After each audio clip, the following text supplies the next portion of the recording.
from the evening, or should I say night, it's 10:30, of day 5 of the 2022 X-Pyr. I promised you some news from the teams. There's going to be less of that because there's just so much other stuff to report on, and some of the reports I've got are now a few days old, but I will try and bring you more tomorrow.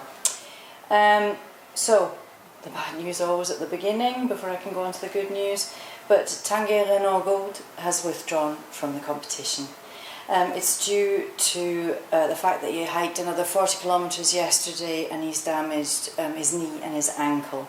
We're particularly sorry about that because he won the UAE Hike and Fly Championships and was leading the Hike and Fly World Cup, which the X-Pyr is part of. It's a series of competitions this year that will form this Hike and Fly World Cup, and Tanguy was leading it, so we're really sorry that he's had to withdraw from this competition, and we wish him well for his recovery. So, some news from the head of the race. This morning we met with Maxime Pinault in a cold, wet, cloudy France with miserable weather, and he wasn't looking forward to having to walk into Spain in the rain. But he did manage to hike there and followed a similar route to Kriegel once they kind of got into Spain. We also headed into Spain, and literally when we came out of the tunnel of Vielha, and it is Vielha this time, the other tunnel that we went up with is actually Bielsa, but I got that wrong, so I apologise. But anyway, this time we actually went down through the tunnel of Vielha, and the weather was completely different. It was sunny but slightly overcast.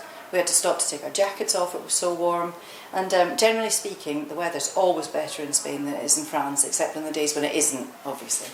But anyway, today it was better in Spain, which is why they were all heading there when the ones that were coming south.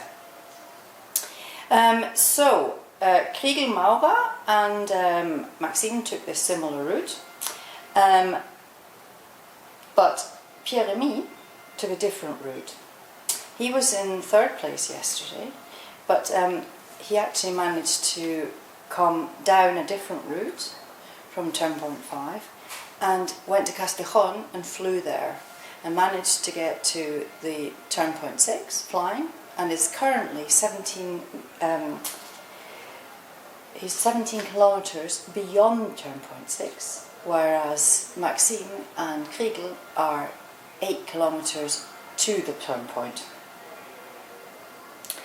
So that means that Pierre has 78.8 kilometres to go to the next turn point at the Pico de los Moros, and then he has a total of 177.3 kilometres to go to the final turn point, the end of speed section at Santa Elena de Rhodes.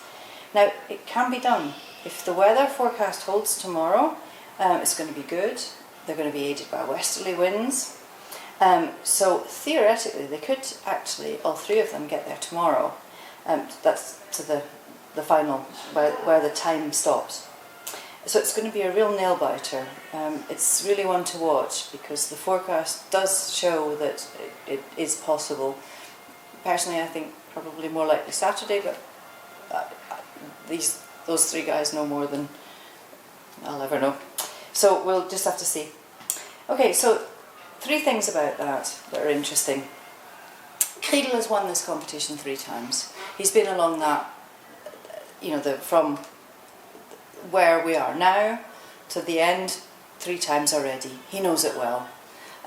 It's not unfamiliar terrain to him, so he knows how to fly it and where to fly. The second thing is that Maxime Pinault went to school in Font-Romeu, which is just above, or just slightly to the east, of the penultimate turn point at the Pic de los Moros. So Font-Romeu, that school, is one of the 2 schools in France that teach paragliding as their electives.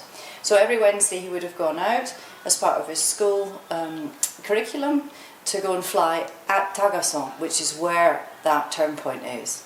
So he knows the section between Andorra and slightly further east, like the back of his hand. He flew it as a teenager, plenty. So once he's there, he's kind of in familiar territory. And the final thing about tomorrow is that in all previous editions of the X-Pyr, you couldn't fly to the end of speed section. It was impossible to fly to Santa Helena de Rhodes, and that was because of the airspace that is ahead of it.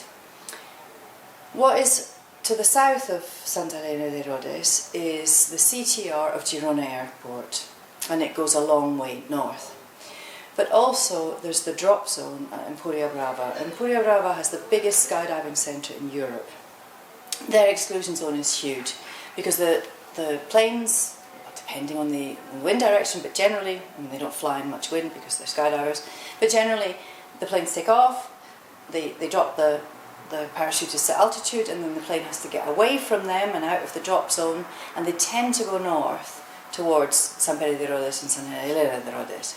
So this year, the turn point, the penultimate turn point, is sufficiently north to allow the pilots actually to reach the final turn point flying.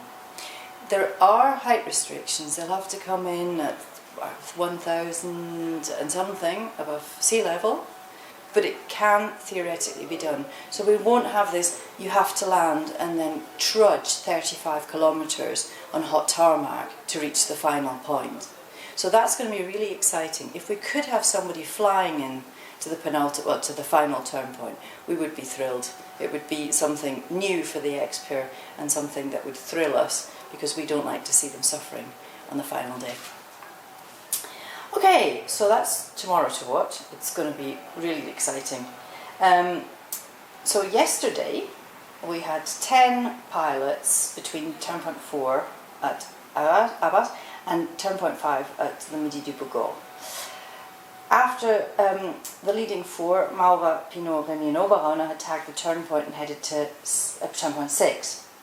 So today only 2 more pilots managed to actually get past that turn point, Tim Alongi and Jordi Villalta. So that leaves Noé Court, Lars Meierstetter, Thomas Matera, James Elliott, David Korpas, Fabian Umbricht, Andreas Wieberg and Logan Walters, who are close to the turn point but they haven't got around it yet. So a large number of pilots that experienced the bad weather yesterday and were able to progress much beyond turn point 2 at Aquas were rewarded today with the better weather. So they were on the sunny side in Spain or still, and they managed to make good progress, a lot of them getting to turn point 3 today at Peñamontanesa.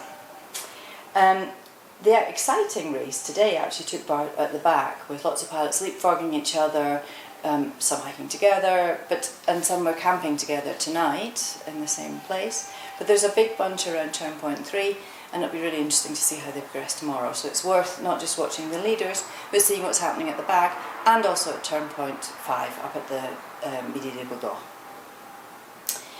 So the forecast towards turn point 4 does look interesting tomorrow. The winds are light, but swinging from the west-southwest through to north and northeast. So the conditions will change throughout the day, and it's worth keeping an eye on how those pilots are progressing between 3 and 4. And also to see how they progress from 5 to 6. So 2 quick bits of team news. Kinga Mastelis has been bivvying every night. She's got a team of 3 supporters with her in a small van, and every night they have to put up the tents and they're bivvying. So we passed her on the way to Campo this evening and asked her if we could do an interview, and she said, I don't have time, because she was unscheduled to get to Campo, and the motivator to get her there was that they'd booked her hotel room and she'd get a comfortable bed, and there was no way she was stopping to waste time with us when there was a comfortable bed to have. So we really hope she made it, because the thought of being like 200 metres short and not being able to reach that bed would be torture beyond belief. And torture beyond belief is exactly what Rob Curran's enduring tonight. He decided to hike up Peñamontanesa today, turn point 3, and thought that he would have plenty of time to get back down to his van. And in his own words, he worked hard but didn't think smart. So he went up, tagged the turn point and started walking down, and then the 9 o'clock deadline passed and he's not allowed to move 150 metres from where he currently is, which is on a ledge up the mountain. So one of the organisation team hiked up to him to see that he was all right and gave him some water and an apple. And the last time we heard, he was waiting for his supporters to hike up to him to bring him a bivvy bag and some extra food and some water for tomorrow.